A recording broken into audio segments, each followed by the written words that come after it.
Hello and welcome to episode 7 of Loot Level Chat, the podcast from lootlevelchill.com. My name's Adam Cook and I'm here with, he's down there-ish, Chris Hyde. Hello! He's got it bang on. If you're watching the video version, youtube.com/lootlevelchill. Subscribe. You will see that. Then there is Lyle Pendle, who is there-ish. Yes, yes, Lyle, that is bang on as well. Superb. Both smashed it. Classy. I keep saying I'll stop doing that, and yet I keep doing it, which it is so exclusive to people who are video watching, which is something I wouldn't do. I mean, you should, definitely. Listener, if you're just listening, you should definitely watch the video podcast. The amount of effort I put in every week. Yes, that's right. Should that be hair viewed. doesn't just, like, style itself. Yeah. You know, does it, Lyle? We don't, these beards need, I mean... Yeah, well, no. well... Moving on. It's fine. We're going to talk about a bit of news, a bit slightly different to start this week, because we are going to talk about some news, but also we want to do a little bit of a sort of clear up session on the Switch 2. And I'm sorry, if you really don't care about the Switch 2, it's kind of a big deal to talk about, and generally it's a big deal. People are quite excited, really, so it's probably all right to bring it up a few times. But before we do, again, you and I am actually have been excited about has been dated. Finally, we knew it was coming sort of summer-ish. Yeah. But Date Everything has been dated itself for June 17th. 17th. The Date Everything date is here, yes. Yeah. Yes, the Date Everything has been dated. It's here. It's June the 17th. And they released a trailer. And I wrote a news story on this, right? And I've never had to give any kind of disclaimer on a trailer before, but it basically starts with, oh God, what was it? I might have to watch it, but it basically starts with, hang on, I'm going to watch it live. The word magic date fuck furniture glasses. So I actually thought, but I also think it's very funny. So I sort of, go on, Chris. It's right. Like, the premise of this game weirds me out, right? Really? When it the says premise of the game makes me really excited. Any object has dating potential. Yes. Yeah. Okay.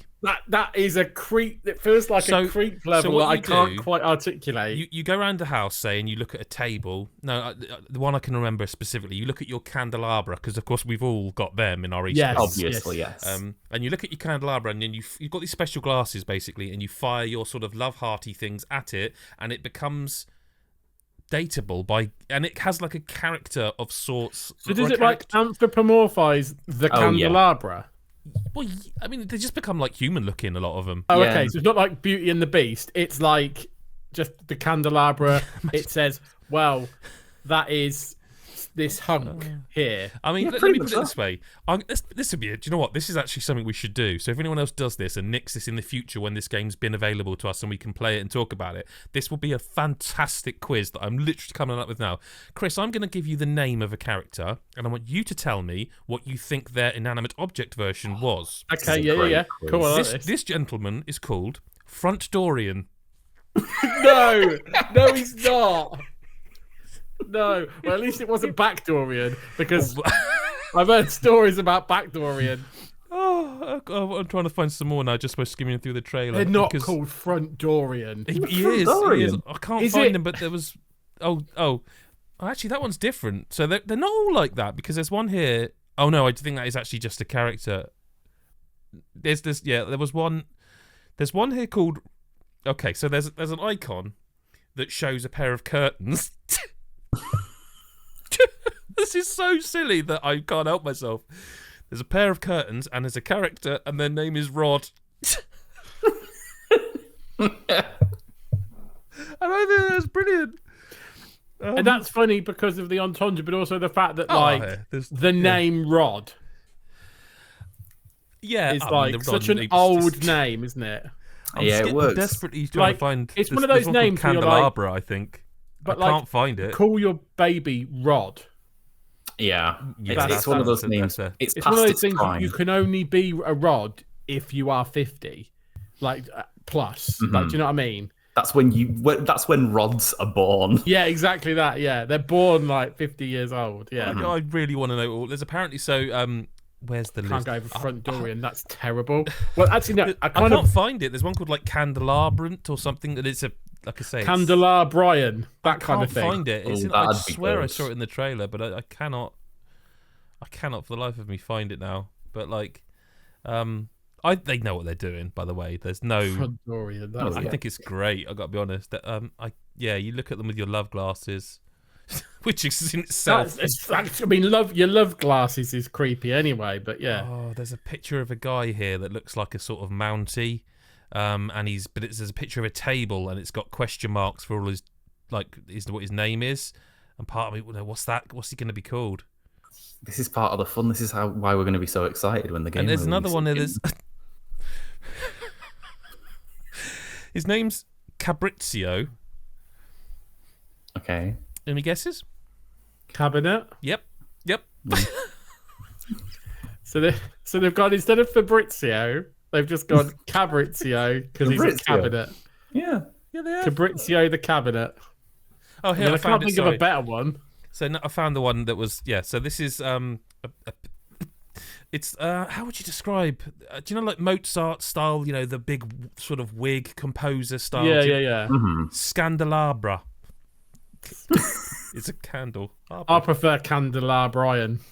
I think you're not. Maybe that is also in the like. There's 100 fully dateable voice character. 100 fully voiced dateable characters. Branching all dialogue. of them are inanimate objects. It's called Date Everything. I don't know if they all are. Lyle, do we know if they all are? I don't know. I mean, I know that they're not all objects because one of them is like you can date your overall sense of dread is one of the dateable. Can you date your overalls? Oh, probably. Yes, that seems likely. Sorry, I do need to correct myself. They're not called love glasses. They're called date viators. Date creators. Yeah. I mean, the punnage. It's phenomenal. Yeah. It is very good. So there's over 4 hours of music with each dateable character. So there's over 4 hours of gameplay then. No, there's 4 hours of music. Very brief dates with each character. Yeah. So 100 people, 4 hours. It seems That's like, it. because there's branching dialogue with multiple endings for each character, and according to this new trailer, you can make them friends. You can make them. So you could end up with Frontdorian. It's like, well, you could also end up with them hating you. There's hate, there's love, and there's friends. There's 3 categories for the dating. It's like Shag, Marry, Kill. I suppose it is. Sorry, this multiple endings has thrown me a little bit. So like you. So like, just say it. Is there a happy ending? Just ask. It's fine. We're friends. Just ask it. I can't believe how weirdly invested I'm getting into this now. I kind of get why you guys are interested. But right, it'll be one of those things I won't play, but I will want to hear about everyone's playthroughs of it. So you say you won't play it, but I'm going to give you a little bit more information. So there's a voice cast, obviously, for these people, including Ben Starr, who you'll know probably best from Final Fantasy 16. Yeah. Felicia Day, Matt Mercer, Laura Bailey, Ashley Birch, Neil Newborn, and Troy Baker. They're the ones they've listed in the. That's like the luminaries of voice acting in games. It's pretty impressive.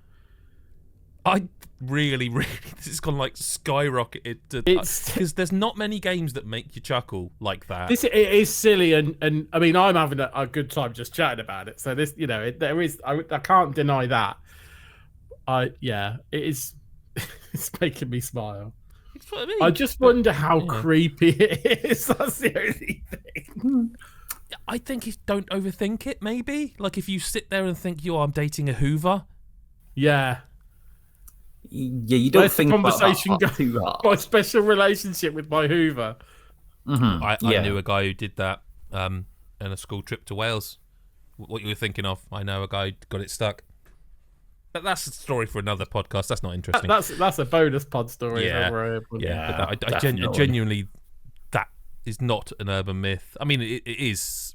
Yeah, I guess all of them had to have happened at some point for them to become stories. Yeah. I don't know. But yeah, Date Everything. Like Lyle, I know you've been like waiting for this. It feels like quite a while. Actually, it's been a long time. I'm sure it was like it's been popping up every so often for quite a while really, and we've been waiting for that date. And now that release date. I guess we're waiting for the dates too. But yeah, it's just it's got a silliness. I already I cover a lot of dating related games. Like that's kind of a weird part of my wheelhouse. And yes, sometimes they're creepy, but I do think this one's got a lot of silliness that I think I'm less worried about it being, a wife quest. Yeah. And also just to sort of say also like Team 17 Digital or Behind Publishing, I don't know, but I wouldn't sort of associate them with a game that had that kind of the muckiness to it, shall we say? Yeah. Sure, yeah. But yeah, no, that's the big thing, isn't it? June. I mean, what else is happening in June? Oh yeah. Switch 2, June 5th. So a few weeks before. That was good. Thank you. And I didn't interrupt you either, which not this time. I just wanted to list a few things because the sort of news cycle is going to become very Switch 2 heavy. But there are a few things that have been cleared up, and just in case, I just thought it would be worth mentioning them. So there was a thing about the Switch 2 editions of games. Yeah. In that people weren't... Well, first of all, people thought that they were going to come... It's like the original game, and then a code for you to download the update. That's actually not the case. Nintendo have confirmed that's not the case. But it is still quite muddy because Nintendo have also said that basically... So a Nintendo Switch 2 edition of, say, Tears of the Kingdom is a Nintendo product, Tears of the Kingdom, on Switch 2. It will only work in Switch 2. It is the Switch 2 version of that game. And that will all be on the cart, pop it in, we're playing Switch 2 version, high frame rate, blah, blah, blah. But they have also said, and I don't know if this is because it's quite a new thing for Nintendo to be doing or talking about. What this basically amounts to is I think people need to sort of rejig their brains a little bit. This is kind of the same thing as like when the PS4 or the PS5 came out. So there would be a re-released version of a game that ran and looked better. Because what they've also said is that while they're doing these versions of the games, anyone can, if they want to, patch their game for Switch 2. Yeah, exactly that, yeah. Which could be free or might not be. Just what depends, that amounts to is it's the same thing we've been doing with games now for at least a generation. Yeah. It's just normally the only option you've ever had is a re-released version at full price, whereas actually what they're trying to do, ironically, given all the furore about pricing, is actually offer that middle ground of, if you've got this, there's this other option. Depending on the game. Depending on the game, that's what I'm saying. It'll be up to the individual publishers who've made the original games how they want to do it. But even that's the same when you think about like, what is Days Gone? I forget if that's one of them where it's like a $10 update. Yeah, some of them are. That might not be, but like The Last of Us has been, and there's other games that have been. Yeah, it really is I think this big thing. The thing is, I think what's the problem is there's lots of things they are trying to do at once. Yes, that they and haven't so they done get before. confusing. Because the other thing that you kind of touched on there was the whole game card, but not a game card with a download code and a pass key and everything else. I don't understand any of that. So I know a bit of this. I'd hear it happily. So you know how you normally get a like most games, you buy a game in a box and you have a cartridge here just by accident. So that thing is a video game. You get your black cartridge in your Switch and you play the game from that cartridge. Now some games will still work like that. They'll just be red on the Switch too. Other ones, other types, the same thing. You'll still get a thing in the box, a red thing in the box, and you put it in, but you'll then have to put a code in to download the. No, but the thing is, I couldn't do it. I couldn't bring myself to actually throw it in my shoulder. And don't let your fingers afterwards. Do you know what? I've never done that. The game. You need the game card in to make the game work. Please don't. I've never done it. Have you done it? Well, I haven't licked a cartridge. I'll be honest. I have licked my finger after touching a Switch cartridge, but I have never licked a Switch cartridge because I'm fucking 41. Yeah, but. Go on, please continue. I'm going to put that out of reach, so I'm not... Because now all I can think about is how I want to put that in my mouth and see what happens. My understanding is the idea is, say you bought a game where you had to also download it, you still need to have the game card... Hang on. So that's still going to be a thing? Because I figured with the bigger game carts, it wouldn't be that thing of, you've bought NBA 2K... Blah, blah, blah, and there's a bit of it on there, but you have to download the rest. That's still going to be a thing in some games. Yes, of course. In some games. Okay. So the idea is that you still need the game card to play it because you bought the physical copy. Yes. But what that means is that you can therefore go and trade that in, and someone else could buy it and use that code, because the code is not linked. It's not a one-off thing to your console. It's linked to the game card, and so actually that version still has resale value, which is the whole point that they're playing on. If you buy digital, it has no real sale value. Yeah. You buy physical, but in this situation, you still need to download it. It still has resale value as the full game because it's linked to the card, not the code, if that makes sense. So essentially, that download code will work on multiple switches if you put the card in multiple switches, is my understanding of it anyway. But the thing is, you try to explain all these different things all at once to someone. It's like, holy crap. Whereas in most other situations, one, it's just a really simple thing of it's either this or it's this.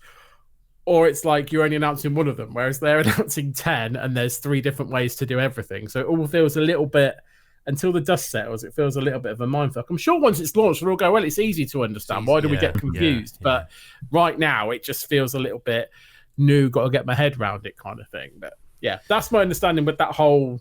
No, I get it. The limitations of how much they can fit on one of those little... I suppose there is. It's like, I suppose. I mean, the only other bits I put down really that I didn't think it was so much clearing things up, but I thought it was interesting. Street Fighter 6, it's been confirmed will have cross-play. And I know that's not like a brand new thing, but again, it does feel like... I don't want to be the guy that keeps saying this, but because we said it the other week as well, like it does feel like Nintendo is properly getting with the times in terms of that sort of stuff, and that's great. I do have one more bit of news for you, and it's also June related, right? Okay, well, we're all about June today.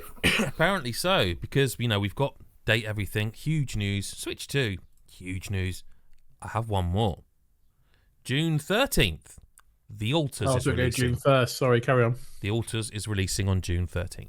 Is it? I didn't spot this. Just because it literally just popped into my inbox about 2 minutes ago. Oh, hopefully we're not breaking any kind of fucking embargo by talking about it. No, it's been announced. It's coming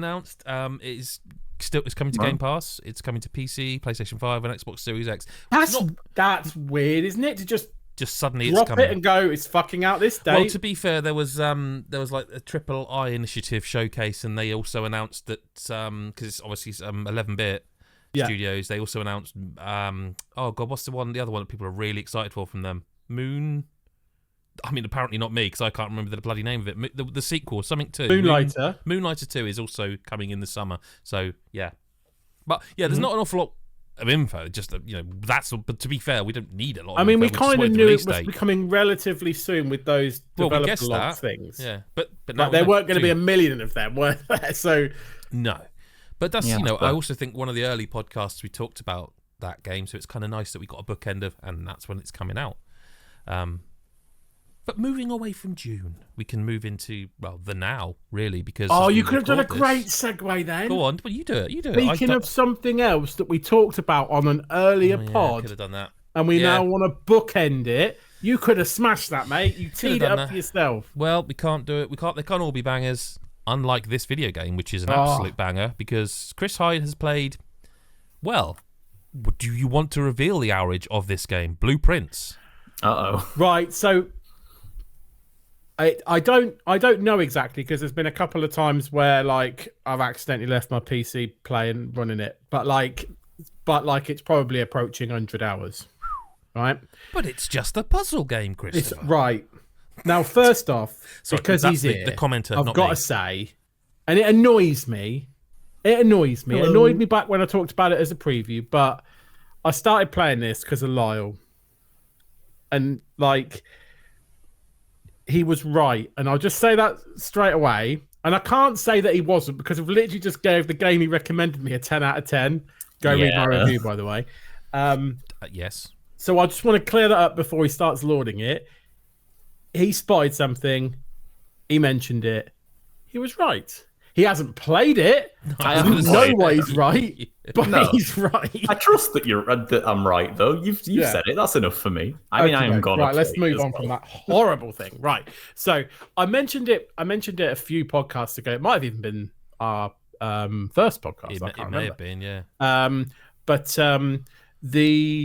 So when I played the demo of Blueprints a few weeks ago, and then got the opportunity to get code, thankfully quite early, to plow tens of hours into it and then write the review.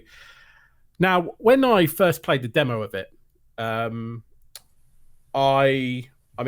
was really excited, and I will say I have been thinking a lot how to express my opinion of this game, because a lot of my joy of it and what I found really amazing about the game has come through what I've discovered whilst playing it, which I absolutely cannot spoil for anybody, because the whole reason why I've loved it is because I didn't expect it and it's blown my mind. So I may have to talk in sort of like generalities and stuff while I'm playing this. I was slightly worried about this, because like it's really weird, because normally when a game is a 10 out of 10, and just for the record, not that it matters, but I completely agree with you, but when it is, you normally would be like, I'm going to wax lyrical about everything that you, and then just before we started recording, I was like, this is going to be interesting, because you sort of can't.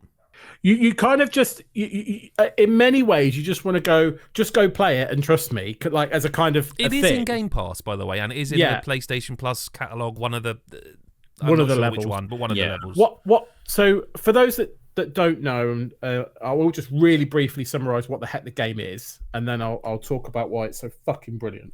So essentially, you are the heir to this mansion. Your uncle sadly has passed away, and he's left you in his will this mansion called Mount Holly.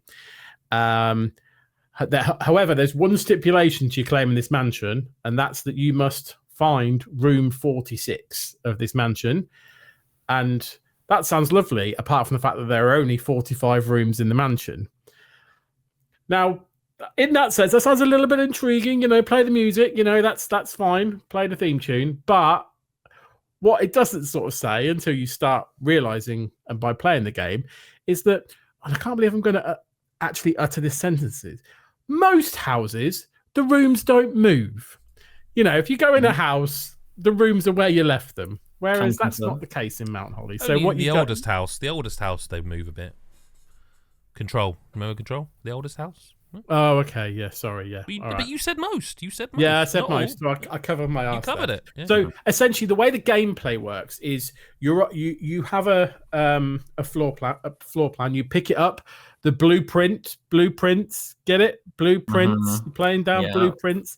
And you've got this 9x5, 45 rooms floor plan, right? And you start off in this entrance hall, and you've got 3 doors, and you open one of them, and you can choose what room you're going to walk into. And you get a choice of 3. It's a bit of a roguelike, so you don't know what 3 you're going to get given.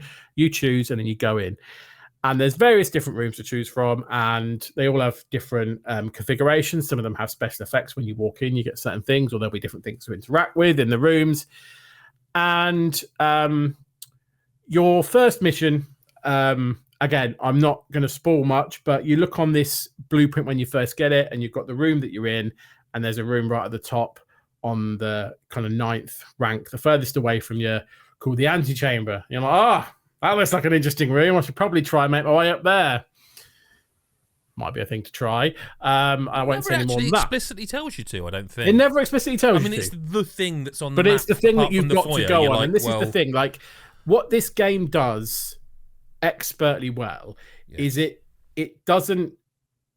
It shows but doesn't tell, right? Very intentionally. It leaves you just enough breadcrumbs to kind of keep you wondering where to go next and what to do next to try and keep the game going. On top of that, it's not a linear game.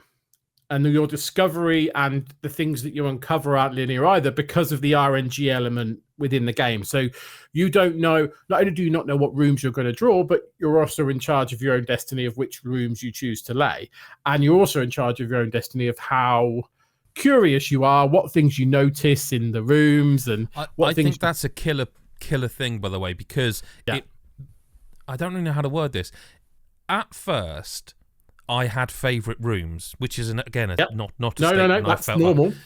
But when I suppose, but in the game, I had favourite rooms, and it took quite a long time before I was like, I really need to stop using those favourite rooms, because while I can solve that puzzle and I'm guaranteed that thing from that room easily every time, it isn't helping me progress, because what I'm doing by choosing that room sometimes is not seeing perhaps a different combination or different room. I found that what you almost want to do, like, is there are times when you might end up making a dead end for yourself, and that's something that, again, for quite a long time, you're like, oh, dead ends are bad because they're run killers. Yeah. But actually, early on in the game, I don't know, it's not spoiler, it's almost like a little mini tip, is don't really worry about that, because you kind of need to explore everything to...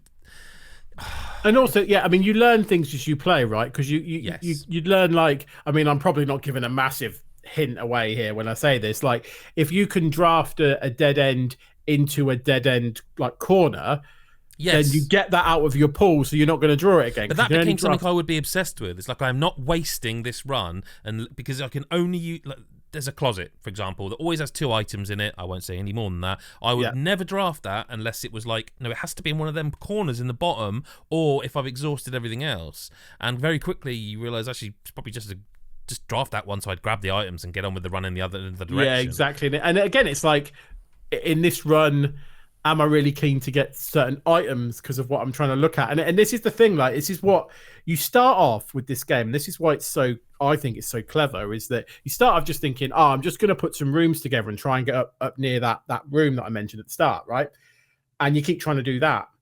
And then you'll notice stuff where you're like, oh, you found an item, like you found a shovel or something. You're like, oh, what can I use the shovel for? Why have I got that? Or there's some piece of paper in certain rooms, and you read them and go, what? Hang on.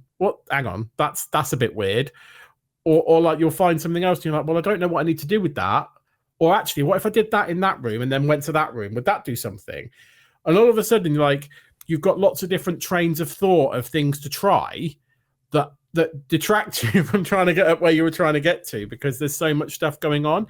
And there's, again, apologies for the generalities, but without spoiling, there is so much in this game which is hidden in plain sight.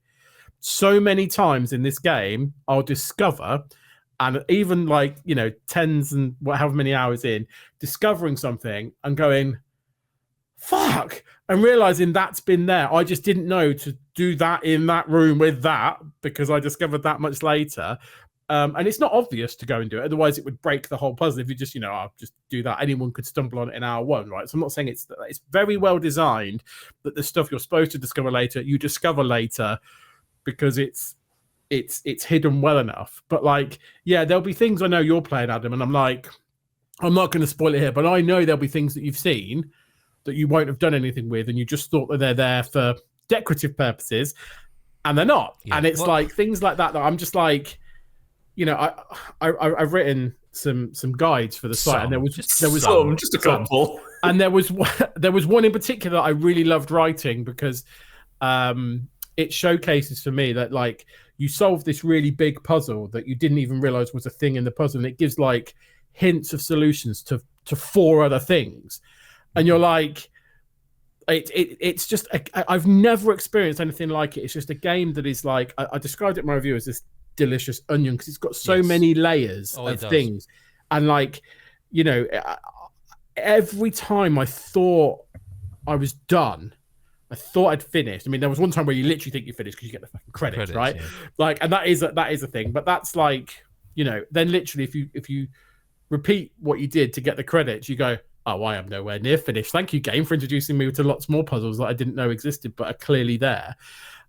So there's just so much to it, and Lyle, I know we have sometimes the Venn diagram of taste crosses over a little bit, but I know you like a puzzler in the sense of, you did maths at university. You're quite clever. I did. It's just one of those. Sorry, what's going on? Maths boys are having a fun time here now in one podcast. But people like, no, I know, use fucking AI to make you talk. Yeah, I know, but it's like, I do think that. Well, you're already playing it. I don't have to convince you. But I can't find enough time to be playing it. It annoys me that there's not a way to pause time, because it's like it's a magnificent example of a game respecting the player's intelligence. Yeah. For me, like one of the very best of it. As you said, it's there. All of it's there. There's nothing. Well, I can't say there's nothing obfuscated, because there are literally things you have to find via exploring and investigating. But it is nothing's impossible, so to speak.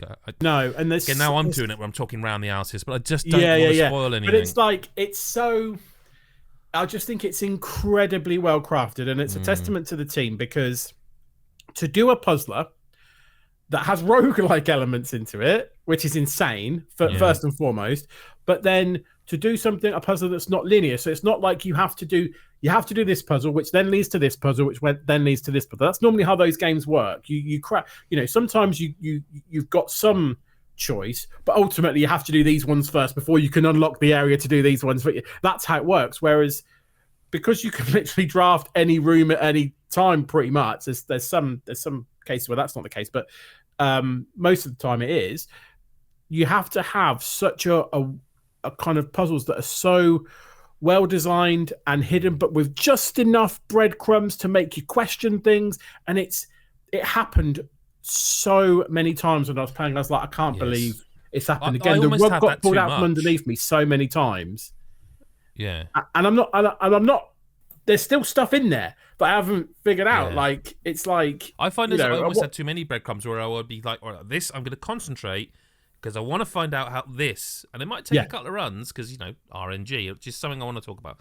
But then you will find something else because of the RNG, and you're like, fine, okay, now this run's about that. Yes, fine. Yes. So, but then the next run, because you don't find it, it's like, okay, well, I'm going to do what I was just doing, and then you're like, oh shit, but that thing I was thinking about, and again, the only issue I have with the game, and I didn't actually have this myself, but I do know people who've had it, is now you mentioned it. I think it was your sole negative is the RNG, the random nature. Yeah. And I think it will be rare, but I do know someone it happened to. There is the possibility that you could do, say, 2 or 3 runs, and you just don't get the right things to give you the breadcrumbs. Now, I think it's really rare, but Steve, for example, that happened to, and he's like, look, don't want you to spoil it, but just tell me something to do. And I forget what I told him now, but I told him a thing I had done, and he aimed for that, and by finding that, it set the trail of breadcrumbs in motion. But he had like 3 or 4 runs where nothing was doing that. And again, I think that is very unlucky, but it is possible because of the nature of random. So, there's a few things, right? I mean, he's not here to defend himself, so I could just go, he made bad choices with his rooms and it's his own fault. Just call him stupid. Trust me, I have had runs where I'm like, oh yeah, you just get the 3 choices you get and then the 3 dead ends, and you're like, well, I'm fucked then, ain't I? So let's if it's my only open door. To that. That's the thing. Will say there is no real penalty to just going, this run's fucked, start again. There's there isn't at all. And again, without spoiling, there are lots of things that you can find which means you can manipulate the RNG to the things that you are looking for, but you have to discover them as part of solving some of the puzzles, right? They're like rewards for solving some of the puzzles. So like, that's not any comfort to Steve right at the start of the game, but there is things baked in because it acknowledges that there is some RNG. If you get to the point where you're like, I want to, like you say, solve a particular problem by drafting certain rooms together to see if that comes up with something, then you want to have a bit more control over it. But there are ways in which you can do that, but it requires you solving some puzzles, For example, and you have to find them, I guess, to know to solve them. This is not a spoiler because it is a room you will draft innumerable times in your first at least 10 runs, I would say. There is a kitchen, a corner kitchen room where there are always, I think, 4 coins or 3 coins. 4 coins, isn't it? What about the pantry, by the way? Sorry, the pantry. Yeah, there's a pantry, a corner room. Yeah. Hooked to the left is a corridor around pantry. There is always a piece of fruit, which gives you additional steps. Yeah. There is 4 coins. There was a time I would always draft it. Always. Yeah. Always, because I need that fruit for the extra steps. I need the coins. Now, I won't even bother. Unless I just need that angle to continue a run. Yeah. That's always going to be a thing. But the game changes because of the things you can find, and that's what I mean. You have to be general, but like this is the thing. Like I genuinely believe there is.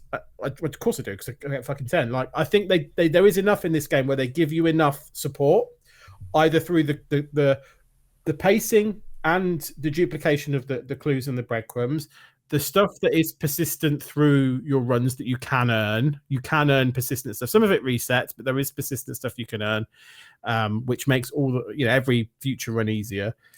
And yeah, the stuff that helps you manipulate the RNG and be in more control of what you're likely to encounter in that day. There is definitely all of that stuff as well. But yeah, I mean, it's really hard. Like, please go and give it a go. If it's on Game Pass and everything else, it's a demo on Steam. Like, there's loads of ways you can try it out.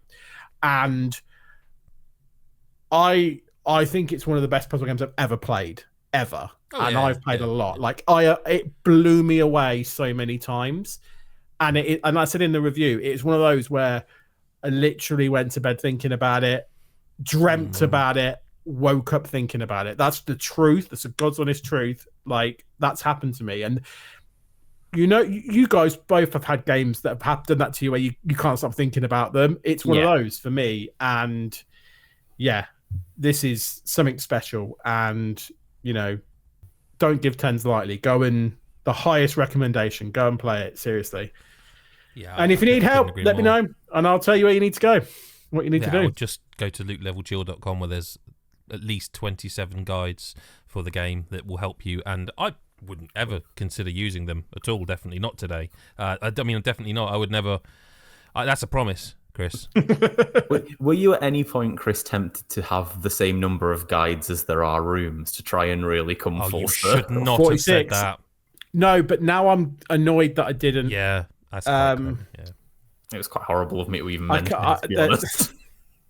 No, there was. Right, I can't share with you the sad chuckle I had about one of the guides that I scheduled. I'll have to tell you off air, but yeah, no. And now I feel bad that I only did 27. Which you shouldn't really, to be honest. Lyle, and there are more than 46 rooms in the game. A lot more. Spoiler. Lyle, I need you to promise that you won't ever make Chris feel that way again. Can you promise for me?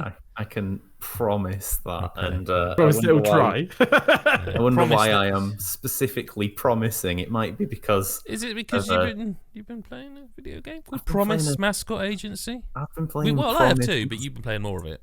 I have. I've played a lot of it. A lot of it. From one game that's hard to describe...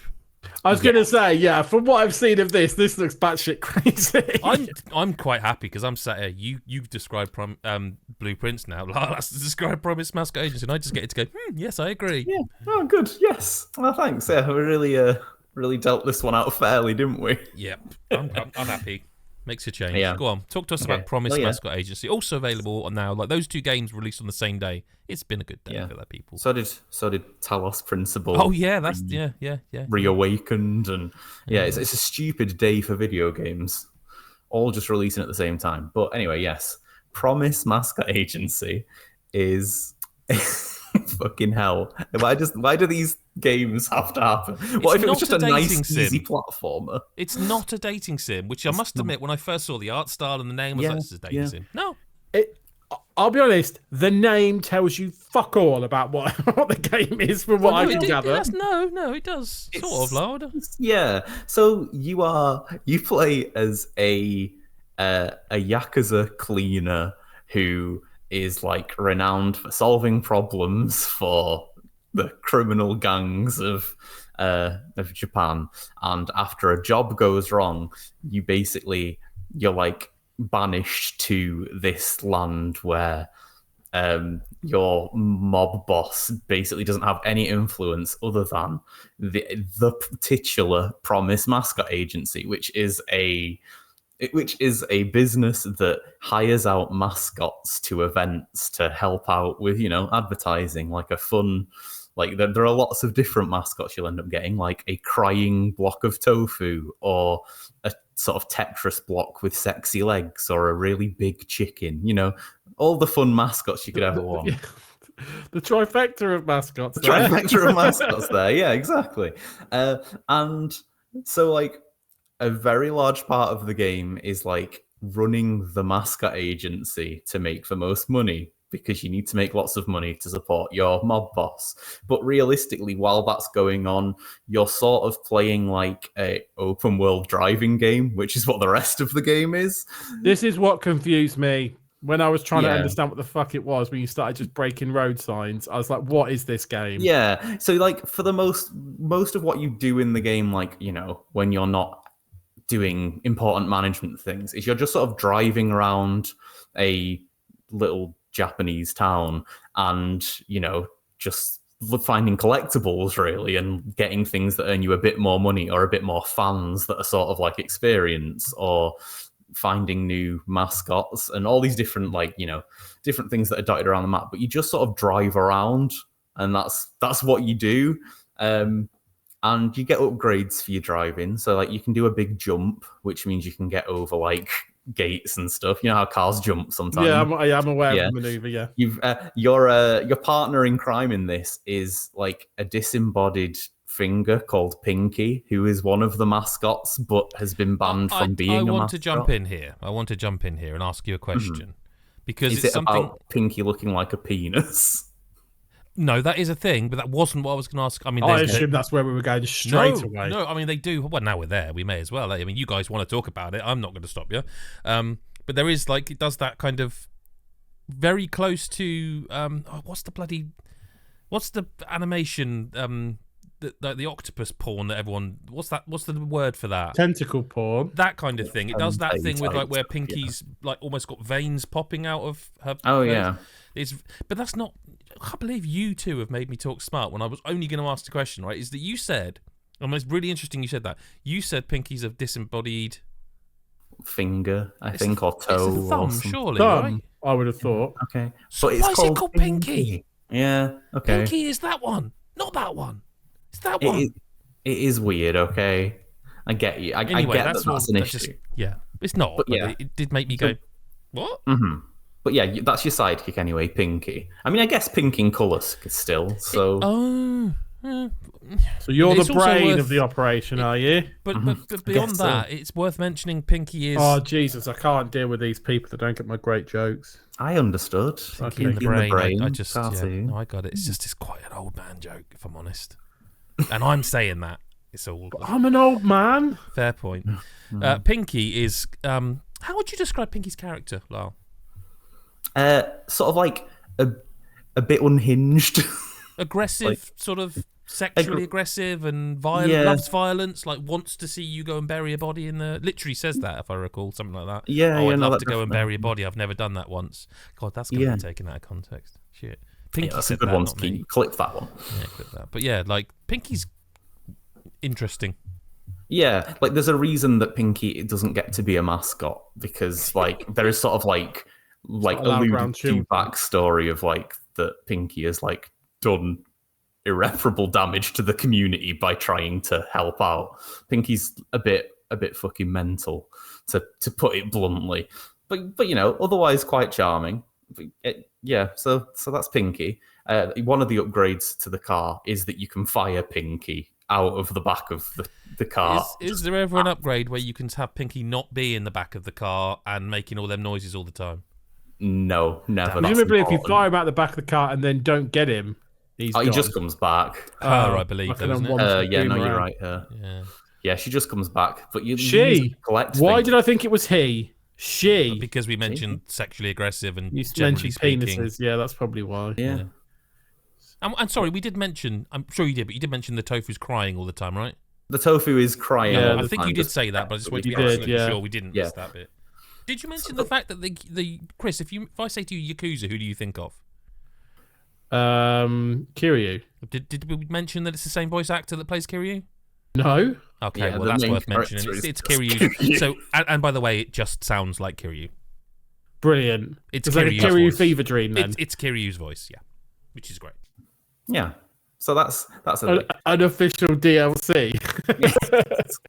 Yeah, I mean, it does feel like this game's kind of the closest to me liking that series that I've got to. This could be a how can you make Lyle like Yakuza? Games. Oh well, this could sequely have RGG Studios developed it, and I'd just go, yeah, fair enough. Yeah, makes sense. Yeah, totally makes sense.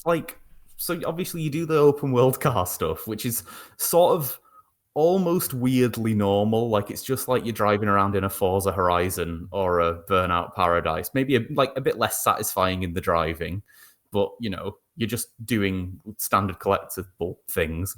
But then outside of that, you're getting these mascots, you're sending them on like to go and advertise an adult bookstore because they want a mascot to help advertise their wares.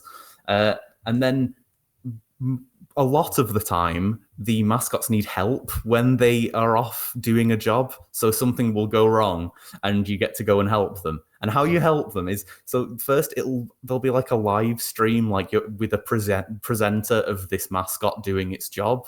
And then something will happen that disrupts the mascot's job. Like sometimes it is an uneven curb that they trip on, or sometimes it's like one of the incidents, and you get like a big screen of like tofu versus regular sized door, so it's not big enough for like tofu to fit through, and then you have to play like a card combat mini game to help encourage the mascot to like bend its knees to overcome to overcome these obstacles. And you do this by playing cards which are like people who live in the town, and they're called mascot support heroes, and some of them are like, one of them's a man who's just got lots of road signs attached to him who's called like Road Sign Man.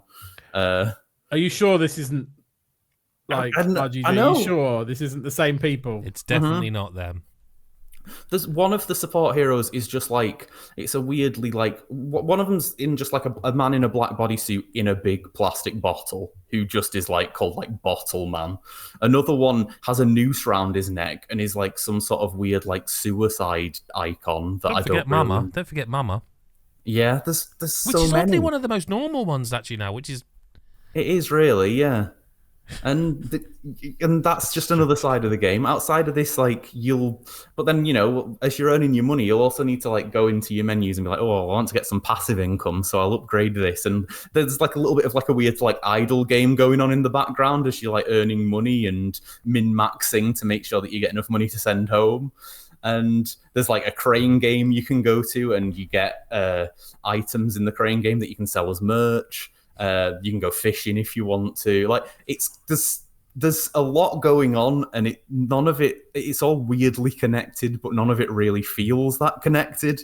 But it's so weirdly compelling because you do just keep like, as you keep doing these things, they all help out, and you just get like you just get better and better. You help out the townsfolk by collecting like pieces of like weird occult like diaries for a man, right. And arcade games that you just dig out of the dirt. Arcade games that you just find in the dirt, and if you give them to the person who wants them, their mascot support hero card, that'll like upgrade, so you'll get like, it does a bit more of a certain stat for if you need it in the card game.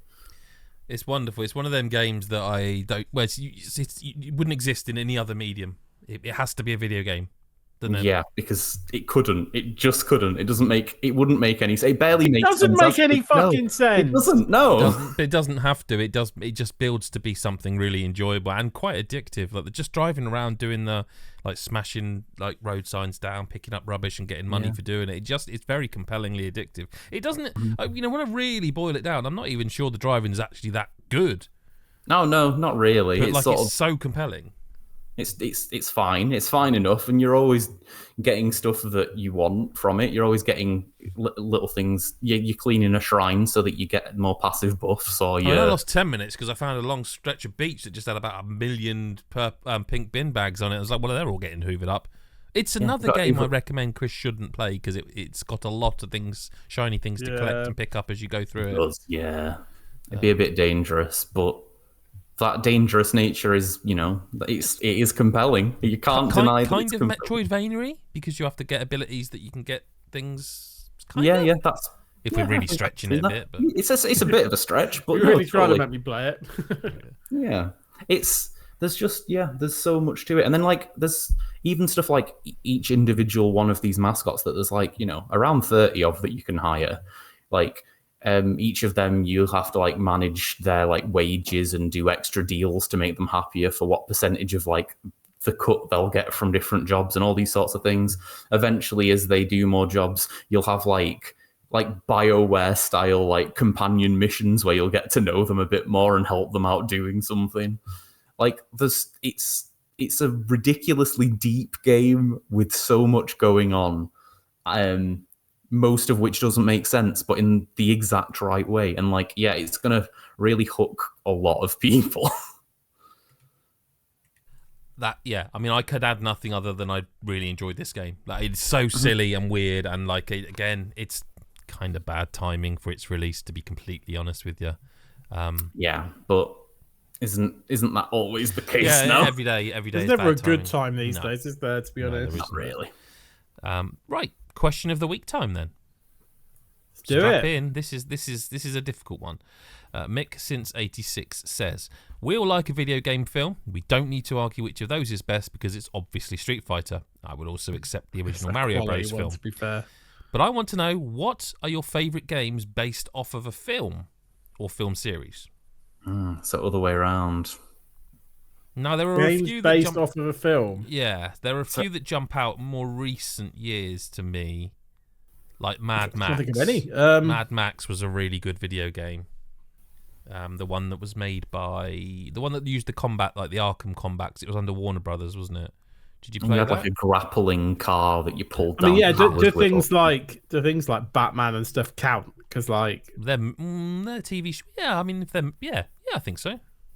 I mean, we technically has been films and then games afterwards. But I suppose it's just I'm really struggling. That's that way round. Doesn't it is? There are quite a few. Oh, there's a lot out there. Like, I mean, Star Wars, you can get into quite a lot quite quickly, right? Yeah. And the Harry Potter games and stuff like that, I suppose. What else? I'm really surprised there's one. I mean, clearly you've just not thought of it, because there's one I would think Chris Hyde would be your number one on the list. Oh, go on, upset him. Yeah, go on, upset me. GoldenEye. Oh yeah, fucking hell! Banger, yes, yeah, GoldenEye, of course. The world never dies. The world is not enough. Yeah, I suppose. I mean, not all the Bond. Some of the Bond games were all right. I was thinking as well of, like, I know it's really recent, but Indiana Jones. That's a terrific video game. And it's got to be up there in one of the top 10 video games from a movie, surely. Yeah, I mean, yeah, you'd think.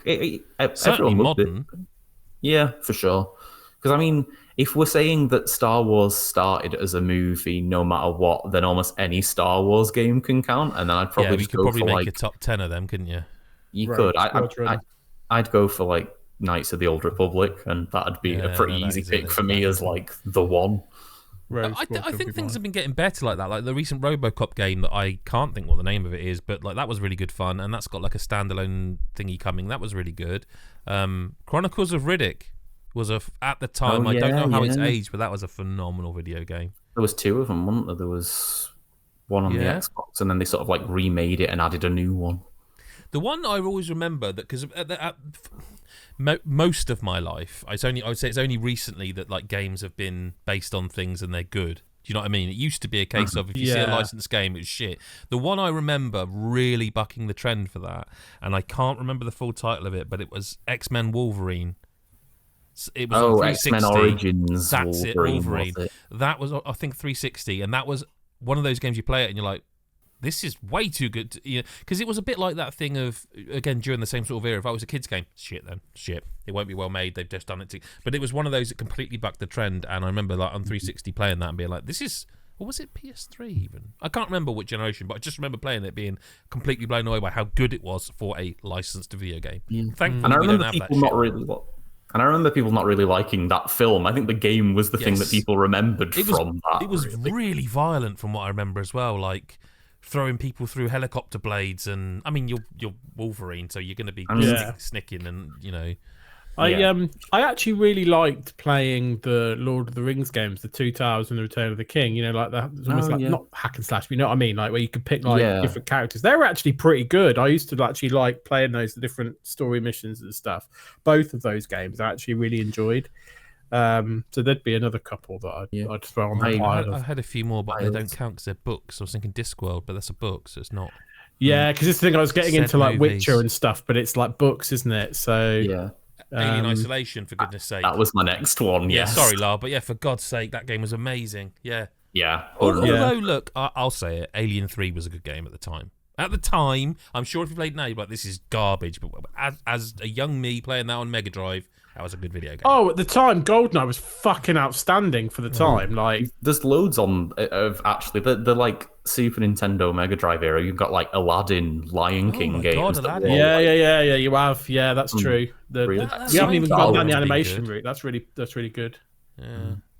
Yeah. There you go. That's that. That's easy. Unless anyone's got any more. There's what would of all. Do you know what? Actually, now I think about it, since he's mentioned the Mario Bros. Film, it's wild, right? That there's no official Super Mario Bros. Movie video game. Yeah, I thought that they would do something. Do we think the next year? Obviously, there's been far too much, I think, made of this Donkey Kong remake in the sense of his face. Going more to look like how it looked in the film than how he hadn't perhaps even looked. occurred to me until you've just said that. Yeah, It just looked like Donkey Kong to me. Thank God you don't look at social media. Is it It bothering was people? when the first thing came out. You know, when they did the first reveal. You know, when the leak reveal, when they Right. showed like 5 seconds of Mario Kart, yeah. in the background, they saw his eyes and they were like, "Oh my God, he looks shit!" And they're like, "No, that's how Donkey Kong used to look. You just don't remember it." But anyway, sorry, I don't know. So yeah, I didn't know when I saw that, and obviously all the stuff. Because to be fair, Donkey Kong from Bonanza looks a bit like that as well. Like I did wonder if there was going to be more, just accepting that that's how Mario looks now. But then obviously the rest of it isn't. Oh, Mario game. Isn't there when's the next Mario movie? Was that not 2026? Did they not? 2026, yeah. Well, I mean, yeah, maybe there will be. Crazy if they didn't have a game for that around that time. Yeah. Should we say? It's a weird one as well, because it's not like they did it for the Sonic movies, and you'd have thought they'd have done something. But there's a fucking Yeah, three of that them, surprised me actually. I really thought that they would do Maybe something. they didn't realise people would actually like the Sonic movies, because let's be fair, there's not been a Which is tremendous fine, history but of by them. the third, you think they Yeah, do something. Although now that they've got to the third is just a retelling of Sonic Adventure 2, so they'd have to remake a old game again, and because you used to get I don't know. Mario and Sonic at the Olympic Games. I remember when that was a wild thing to see that be like That Mario was so and wild. Sonic and Mario in the together. same, like not only together, the game's named after the Game is them, yeah. Anyway, we're getting off topic. Your favourite game? Yeah, I mean, I think we listed the best ones, haven't we? I do think Riddick GoldenEye would have to be mine just amazing at the time. Like, that was, yeah. That's fair enough. Well, 2 that's a FPS podcast now, but, you know. Yeah, well, yeah. But that's a podcast for this week. If you enjoyed this, go to lootlevelchill.com and you can find all of the news, reviews, previews, blah, blah, blah. Go to Patreon or Patreon, both the same website with different pronunciations. I don't know how you say it. Let's try it this way. Patreon.com/lootlevelchill, where you can support us for a couple of quid a month or a couple of dollars, get exclusive access to the bonus pod that we do, get exclusive access to early bonus pods and early podcasts, behind the scenes stuff from events that we go to. There'll be some more of that soon, and that's subscribe. All Discord. Stuff, just Discord. You get Discord access. Discord's but also a good one. subscribe. You know, we're on Blue Sky, we're on Spotify if you like to listen to stuff there. We're everywhere you could care to find. Thank you to Lyle and to Chris for being here. You're more than welcome, sir. And we will see you next episode, or whenever you choose to listen. Bye bye for now.